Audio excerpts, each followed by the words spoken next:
Seorang pemandu van sekolah ditahan semalam selepas disyaki melakukan amang seksual fizikal terhadap dua kanak-kanak. Ketua Polis Daerah Shah Alam, Asisten Komisioner Muhammad Suhaimi Ishak berkata, lelaki tempatan berusia 58 tahun itu ditahan di rumahnya di Johor Bahru bagi membantu siasatan selepas menerima laporan bapa mangsa. Menurut Muhammad Suhaimi, kanak-kanak perempuan berusia 8 tahun pernah mengadu dicabul suspek di dalam van sekolah pada 21 April lalu, namun bapa mangsa tidak mengambil sebarang tindakan.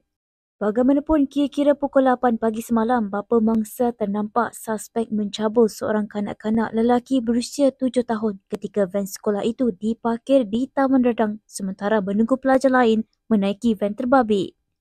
Muhammad Suhaimi berkata menyaksikan kejadian itu di depan matanya bapa kanak-kanak perempuan berkenaan membuat laporan polis bagi kejadian menimpa anaknya serta kanak-kanak lelaki terbabit. Polis kemudian menahan suspek kira-kira pukul 5.30 petang semalam bagi siasatan lanjut mengikut Seksyen 14-A Akta Kesalahan Seksual terhadap Kanak-kanak 2017. Katanya suspek yang tidak mempunyai rekod jenayah lampau dan negatif dadah menerusi ujian saringan awal air kencing kini ditahan reman 7 hari bermula hari ini.